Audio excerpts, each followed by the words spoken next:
Exhibition कम convention centre यानी IECC का उद्घाटन आज प्रधानमंत्री नरेंद्र मोदी ने किया। उन्होंने ड्रोन उड़ाकर इसका उद्घाटन किया, जिस पर लिखा था भारत मंडपम। दिल्ली के प्रगति मैदान में स्थित भारत का ये कन्वेंशन सेंटर दुनिया के टॉप 10 कन्वेंशन सेंटर्स में से एक है। अब ये जर्मनी के हनोवर एग्जीबिशन सेंटर और शंघाई के national exhibition and convention centre को टक्कर देगा। इसमें 7,000 से ज़्यादा लोगों के बैठने की क्षमता है और ये सिडनी के ओपेरा हाउस से भी बड़ा है। यहाँ 5500 लोग बैठ पाते हैं। इस कन्वेंशन सेंटर में 3,000 व्यक्तियों के बैठने की क्षमता वाला एक एम्फी थिएटर भी है, जो 3 पीवीआर थिएटर्स के बराबर है। मीटिंग रूम में 100 लोग एक साथ बैठ सकते हैं। 5500 से ज़्यादा वाहनों की पार्किंग की व्यवस्था की गई है। इस कन्वेंशन सेंटर में 9 से 10 सितंबर तक 18वीं G20 की बैठक होगी। साथ ही यहां उपस्थित सम्मानित राष्ट्र बनाने और इस वक्त भारत मंडपम का उद्घाटन समारोह जारी है। सीधे चलते हैं दिल्ली।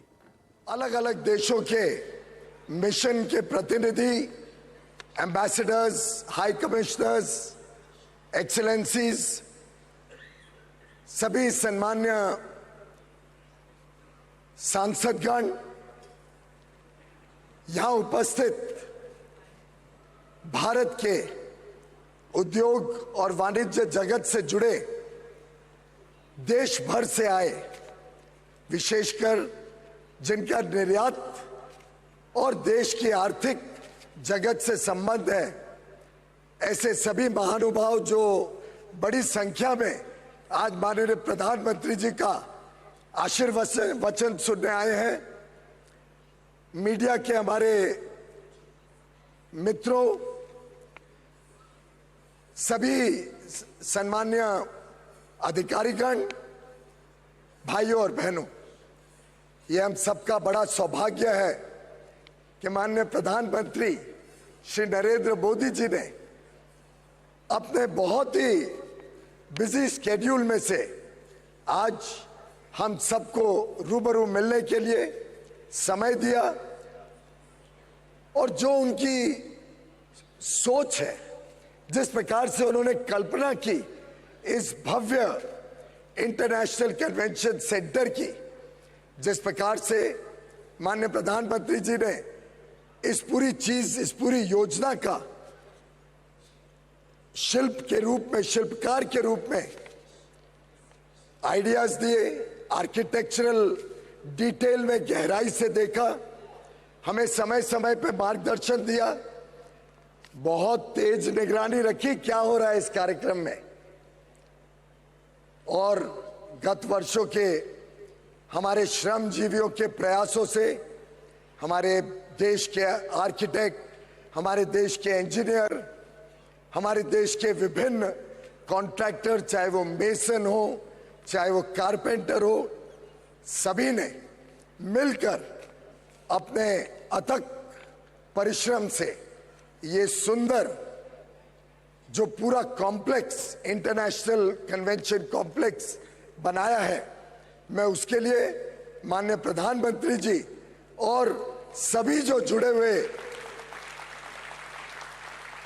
इस प्रकल्प के साथ श्रमजीवी हैं, सभी का साधुवाद करता हूं, वंदन करता हूं। और बढ़ते हैं खबरों में आगे। मणिपुर के मुद्दे पर आज भी संसद के दोनों सदनों में हंगामा देखने को मिला। सत्ता पक्ष और विपक्ष के बीच तकरार अब एक नए मोड़ पर पहुंच गई है। लोकसभा में कांग्रेस ने सरकार के खिलाफ अविश्वास प्रस्ताव पेश किया, जिसे लोकसभा स्पीकर ओम बिरला ने मंजूरी दे दी। स्पीकर ने नियमों के तहत 50 से ज्यादा सांसदों के समर्थन के बाद कहा कि अविश्वास प्रस्ताव पर बहस का समय सभी दलों से बातचीत के बाद तय करेंगे। मुझे श्री गौरव गोगोई से नियम 198 के अंतर्गत मंत्रिपरिषद में अविश्वास प्रस्ताव प्राप्त हुआ है। इस प्रस्ताव की अनुमति दी जाती है। मैं सभी दलों के नेताओं से चर्चा कर और नियमों के तहत उचित समय पर चर्चा करने की तिथि से आप सबको अवगत करा दूंगा। कांग्रेस सांसद गौरव गोगोई ने कहा है कि उन्हें पता है कि लोकसभा में विपक्ष के पास कितनी संख्या है, लेकिन वो अविश्वास प्रस्ताव के जरिए मणिपुर के लोगों को संदेश देना चाहते हैं। इंडिया अलायंस को पता है कि लोकसभा के अंदर हमारी क्या संख्या है, लेकिन ये बात सिर्फ संख्या की नहीं, ये बात मणिपुर की इंसाफ की लड़ाई और मणिपुर के भाइयों और बहनों को आज एक संदेश जाए कि भले ही प्रधानमंत्री मोदी जी मणिपुर को भूल चुके हैं, लेकिन इंडिया अलायंस मणिपुर के इस दुख की घड़ी में उनके साथ खड़ा है और उनके हक की लड़ाई आज हम सदन के अंदर लड़ रहे हैं। लोकसभा में अविश्वास प्रस्ताव लाए जाने को लेकर केंद्रीय संसदीय कार्य मंत्री प्रहलाद जोशी ने विपक्ष पर हमला बोला।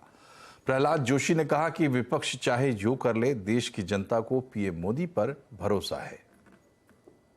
को नो कॉन्फिडेंस दिया है तो अब लोगों के कॉन्फिडेंस माननीय नरेंद्र मोदी जी के ऊपर, भारतीय जनता पार्टी के ऊपर ही है और जो होगा हम अभी चर्चा करके हम डिसाइड करेंगे।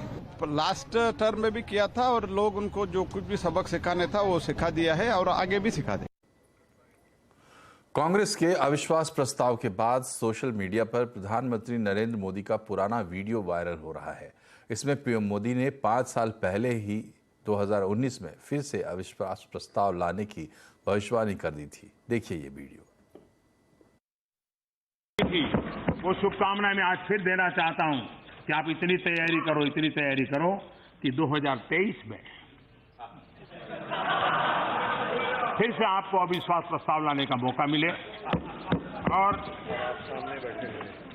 अहंकार की बात है, ये समर्पण भाव है, अहंकार का परिणाम है 400 से 40 हो गए, अहंकार का परिणाम है 400 से 40 हो गए और सेवा भाव का परिणाम है कि 2 से यहां आकर के बैठ गए, 2 से निकल करके आके बैठ गए। आप कहां से कहां पहुंच गए। अरे मिलावटी दुनिया में जीना पड़ रहा है, आप कोई लंबी बात करोगे तो शोभा नहीं देगी। लोकसभा में विपक्ष का अविश्वास प्रस्ताव मास्टर स्ट्रोक है या सेल्फ गोल। आज आवाज अड्डा इसी पर होगी बड़ी चर्चा। आवाज अड्डा में शाम 7:57 पर। और अब बात करते हैं बाजार की। आज जुलाई सीरीज एक्सपायरी से पहले बाजार में जोश दिखा। बाजार आज बढ़त पर बंद हुआ। सेंसेक्स 351 अंक चढ़कर 66,707 पर बंद हुआ। निफ्टी 98 अंक चढ़कर 19,778 पर बंद हुआ। आज सबसे ज्यादा तेजी पीएसयू बैंक, रियल्टी, इंफ्रा शेयरों में रही। वहीं ऑटो शेयरों पर आज दबाव देखने को मिला। भारतीय कंपनियों के लिए एआई बेहद पॉजिटिव है, ऐसा कहना है मार्सेलस इन्वेस्टमेंट मैनेजर्स के फाउंडर सौरभ मुखर्जी का। उन्होंने कहा कि एआई की दुनिया भर में डिमांड बढ़ रही है, इससे भारतीय कंपनियों का ही फायदा होगा। हमारे रिसर्च के मुताबिक एआई इंडियन आईटी सर्विसेज के लिए पॉजिटिव डेवलपमेंट है। स्पेसिफिकली जो लार्जर प्लेयर्स हैं, टीसीएस, इन्फोसिस प्रकार के जो बड़े खिलाड़ी हैं, उनके लिए ये बेहद पॉजिटिव है। किस लिए ऐसा है? तो पहली बात है कि जो विश्व के जो बड़े कंपनीज है, फॉर्च्यून 500 कंपनीज मान के चलिए, उनका अभी भी सिर्फ 30% माइग्रेशन क्लाउड में हुआ है। 70% माइग्रेशन, 70% ऑफ फॉर्च्यून 500 कंपनीज अभी भी क्लाउड से बाहर है। एआई की वजह से इनका क्लाउड की तरफ जाना और जरूरी बन जाता है और अर्जेंट बन जाता है। एआई का जो खुद का काम है, जैसे माइक्रोसॉफ्ट ने ऑलरेडी अनाउंसमेंट कर दिया है कि अगले महीने से माइक्रोसॉफ्ट विंडोज के अंदर, माइक्रोसॉफ्ट 365 के अंदर अगर आप एआई चाहते हो तो थोड़ा सा आपको एक्स्ट्रा पे करना पड़ेगा। एआई का जो खुद का पेनिट्रेशन है हर प्रकार के एंटरप्राइज सॉफ्टवेयर में, वो सेल्स फोर्स हो, एसएपी हो, माइक्रोसॉफ्ट ऑफिस हो, वो धनाधन बढ़ेगा अगले 1 साल में। बाजार के फोकस में टाटा मोटर्स डीवीआर का शेयर बना हुआ है। आज शेयर में 13% का उछाल है। क्यों दौड़ रहा है यह शेयर, बता रहे हैं हमारे सहयोगी सुमित मेहरोत्रा। तो 15 साल बाद टाटा मोटर्स का डीवीआर जो है वो एक्सचेंज से हटता हुआ दिखाई पड़ेगा और उसके बदले में आपको दिखाई पड़ेंगे टाटा मोटर्स के शेयर। कंपनी ने रिसेंटली ये नोटिफिकेशन दिया है कि जो टाटा मोटर्स के डीवीआर हैं उनको नॉर्मल शेयर्स के अंदर बदला जाएगा और डीवीआर जो है वो एक्सचेंज से हटेगा। यानी कि अगर आप सीधी सरल भाषा में समझें तो टाटा मोटर्स डीवीआर के बदले में आपको टाटा मोटर्स के शेयर मिल जाएंगे और डीवीआर एक्सचेंज से हट जाएगा। 23% प्रीमियम पर जो डीवीआर है उन्हें वापस लेगी कंपनी, और मतलब टाटा मोटर्स के अंदर एक्सचेंज करेगी कंपनी, और करीब 19,000 करोड़ रुपए के आसपास की डीवीआर की जो वैल्यू है वो मार्केट वैल्यू भी दिखाई पड़ रही है। क्या स्वैप रेशियो बैठेगा? अगर आपके पास टाटा मोटर्स डीवीआर के 10 शेयर हैं तो उसके बदले में आपको टाटा मोटर्स के 7 शेयर मिलेंगे तो इसी रेशियो के अंदर या इसी अनुपात के अंदर आपके शेयर बदले जाएंगे। साथ ही साथ टाटा मोटर्स के मुकाबले टाटा मोटर्स डीवीआर जो है और रफली 43% डिस्काउंट के साथ कामकाज करता है और ये जो रेशियो है ये समय समय बदलता रहता है। आमतौर पर 60% मैक्सिमम और करीब करीब 40% 35% मिनिमम की रेंज में घूमता है। यानी कि टाटा मोटर्स के 639 रुपए का दाम जो कि कल का था और 374 रुपए का टाटा मोटर्स डीवीआर का दाम है जो कि मोटा मोटा 40-45% का डिस्काउंट आपको दिखाई पड़ेगा। क्या होता है डीवीआर? डीवीआर होता है दरअसल डिफरेंशियल वोटिंग राइट्स। आमतौर पर किसी भी एक नॉर्मल शेयर में आपको वोटिंग राइट्स मिलते हैं, लेकिन डीवीआर में वोटिंग राइट्स नहीं होते नॉर्मल शेयर है लेकिन इसमें वोटिंग राइट्स नहीं होते, जिसकी वजह से ये आमतौर पर डिस्काउंट पे कामकाज करते हैं और जिसकी वजह से यहां पर आपको ज्यादा डिविडेंड भी दिया जाता है। तो डिविडेंड यील्ड बेहतर होती है और साथ साथ इसलिए हमेशा आमतौर पे नॉर्मल शेयर के सामने डिस्काउंट पे कामकाज करते हैं। ये पहली कंपनी थी टाटा मोटर्स जो अपना डीवीआर लेकर आई थी। दरअसल सन 2000 में डीवीआर लाने को मंजूरी मिली थी और 2008 में टाटा मोटर्स पहली बार डीवीआर लेकर आई थी और जेएलआर के एक्विजिशन के लिए फाइनेंसिंग करनी थी, इसलिए डीवीआर लेकर आए थे और उस समय पर करीब 305 रुपए पर शेयर के भाव पर डीवीआर आता हुआ दिखाई पड़ा था। तो ये देश की पहली और बड़ी कंपनी थी जो कि डिफरेंशियल वोटिंग राइट लेकर आते हुए दिखाई पड़ी थी। तो कुछ डिटेल टाटा मोटर्स डीवीआर से रिलेटेड। उम्मीद है अगर आपके पास डीवीआर है तो आपको जल्द ही टाटा मोटर्स के शेयर भी मिलेंगे। आज करगिल विजय दिवस है और इस अवसर पर भारत ने पाकिस्तान को कड़ी चेतावनी दी है। द्रास में एक कार्यक्रम में रक्षा मंत्री राजनाथ सिंह ने कहा कि भारत अगर जरूरत पड़ी तो सीमा पार भी जा सकता है। हम उन बजरंगबली के उपासक हैं जो सूर्य को भी चुटकियों में निगलने की क्षमता रखते हैं, पर साथ ही हम बजरंगबली की भांति मर्यादित और धर्म से अनुशासित भी हैं। 26 जुलाई 1999 को युद्ध जीतने के बाद भी हमारी सेनाओं ने अगर यलोसी पार नहीं किया तो वह इसलिए कि हम शांति प्रिय हैं। भारतीय मूल्यों के प्रति हमारा पूरा विश्वास है और अंतर्राष्ट्रीय कानूनों के प्रति हमारी प्रतिबद्धता है। उस समय अगर हमने यलोसी पार नहीं किया तो इसका मतलब यह नहीं था कि हम यलोसी नहीं पार कर सकते थे। हम यलोसी पार कर सकते थे और हम यलोसी पार कर सकते हैं और जरूरत पड़ी तो भविष्य में यलोसी हम पार करेंगे। अगर आप सितंबर में दिल्ली के किसी अच्छे होटल में बुकिंग कराने की योजना बना रहे हैं, सोच रहे हैं, तो फिर दोबारा सोच ले। हो सकता है जितने पैसे में आप दिल्ली में एक रात बिताएं उसमें शायद आप दुबई में एक हफ्ता गुजार लें। G20 की वजह से टैरिफ आसमान पर पहुंच चुके हैं।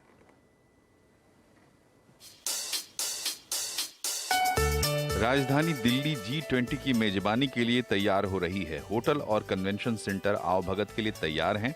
सरकार ने भी डेलीगेट्स के लिए सभी 5 स्टार होटल्स में बुकिंग कराई है। जहां थोड़े बहुत कमरे बचे हुए हैं वहां किराया देखिए। 9-10 सितंबर के बीच कनॉट प्लेस के मेट्रोपॉलिटन होटल में 55,000 रुपए। आमतौर पर यहां सिर्फ 7500 रुपए में रूम मिल जाता है। इसी तरह द ग्रैंड का किराया 40,000 हो गया है जो आमतौर पर 8800 रुपए होता है। द रोजिएट में 9 का किराया 42,000 रुपए है, आम दिनों में 14,000। दिल्ली ही नहीं, गुरुग्राम के लीला एम्बियंस का किराया 47,000 का है जबकि आम दिनों में ये 10,000 होता है। आई थिंक पीक सीजन अक्टूबर से नॉर्मली शुरू होता है दिल्ली में, लेकिन G20 के इवेंट की वजह से दिल्ली ऑलमोस्ट सोल्ड आउट ही रहेगा कुछ टाइम तक। Price band obviously segment wise ही पता लगेगा, इंडिविजुअली तो प्राइस बैंड से हम नहीं बता सकते, बट आपने जो इनिशियली का जो एवरेज रेट्स रहते हैं उससे price band almost 50 to 70% high ही रहेगा, चाहे कोई भी सेगमेंट देखें।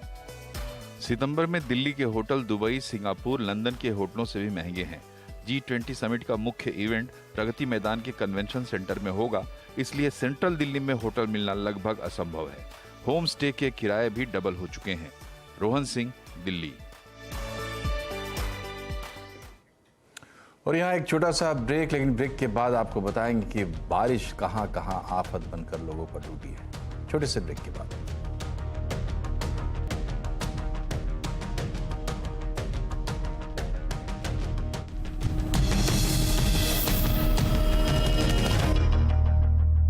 समाचार में कांग्रेस नेता जगदीश टाइटलर की मुश्किलें एक बार फिर बढ़ गई हैं।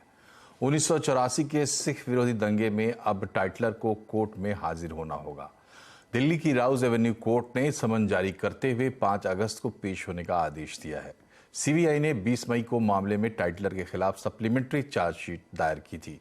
इसी चार्जशीट के आधार पर यह समन जारी किया गया है। सीबीआई की चार्जशीट में टाइटलर पर भीड़ को उकसाने का आरोप है। तत्कालीन प्रधानमंत्री इंदिरा गांधी की हत्या के बाद 1 नवंबर 1984 को उत्तरी दिल्ली के पुल बंगश गुरुद्वारे में भीड़ ने आग लगा दी थी। इसमें 3 लोगों की मौत हो गई थी। इस मामले में ही टाइटलर आरोपी है। देश में बारिश का कहर लगातार जारी है। दिल्ली और नोएडा अब पानी पानी हो गए हैं। हिंडन नदी के उफान के चलते बाढ़ का खतरा बढ़ गया है। नोएडा के सभी स्कूल कॉलेज बारिश के चलते बंद कर दिए गए हैं। इधर गुजरात और महाराष्ट्र में भी जोरदार बारिश हुई है। मुंबई, ठाणे, पालघर के लिए मौसम विभाग ने ऑरेंज अलर्ट जारी किया है। वहीं गुजरात और गोवा के लिए रेड अलर्ट है। हिमाचल में भी बादल फटने की घटनाएं हुई हैं। विहंगम है और ये आज का ये जो अवसर है, इसके पीछे जो कल्पना है, और आज हमारी आंखों के सामने उस सपने को साकार होते हुए देख रहे हैं, तब मुझे एक प्रसिद्ध कविता की पंक्तियां गुनगुनाने का मन करता है। नया प्रात है, नया प्रात है, नई बात है, नई किरण है, ज्योति नई, नई उमंगे, नई तरंगे, नई आस है, सांस नई। उठो धरा के अमर सपूतों, उठो धरा के अमर सपूतों, पुनः नया निर्माण करो। जन जन के जीवन में फिर से नई स्फूर्ति, नव प्राण भरो।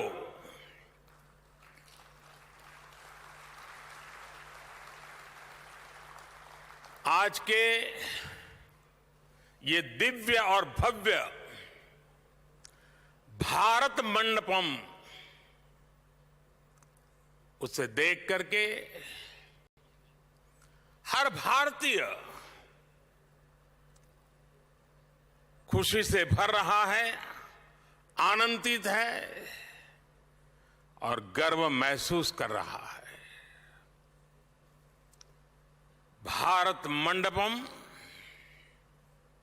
आह्वान है भारत के सामर्थ्य का, भारत की नई ऊर्जा का। भारत मंडपम दर्शन है और भारत की भव्यता का और भारत की इच्छा शक्ति का।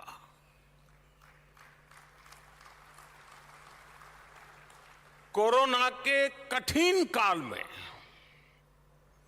जब हर तरफ काम रुका हुआ था, हमारे देश के श्रमजीवियों ने दिन रात मेहनत करके इसका निर्माण पूरा किया है।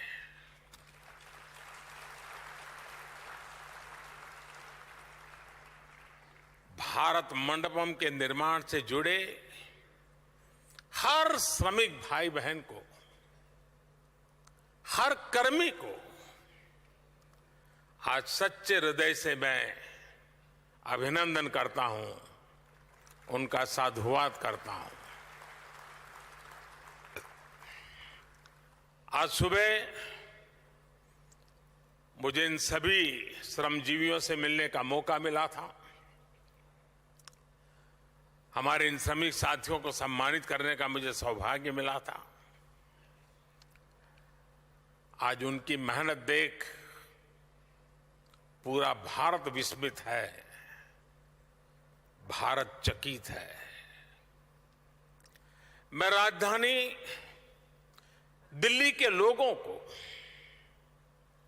देश के लोगों को इस नए international convention centre Bharat Mandapam की बहुत बहुत बधाई देता हूं। यहां देश के कोने कोने से अतिथि आए हैं, मैं उन सबका हृदय से स्वागत करता हूं। टीवी के माध्यम से, सोशल मीडिया के माध्यम से जो करोड़ों लोग इस वक्त हमारे साथ जुड़े हुए हैं, मैं उनका भी अभिनंदन करता हूं। साथियों, आज का दिन वैसे भी हर देशवासी के लिए बहुत ऐतिहासिक है। आज कारगिल विजय दिवस है।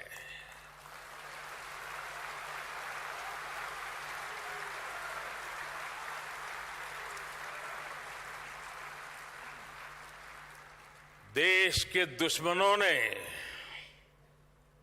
जो दुस्साहस दिखाया था, उसे मां भारती के बेटे बेटियों ने अपने पराक्रम से परास्त कर दिया था।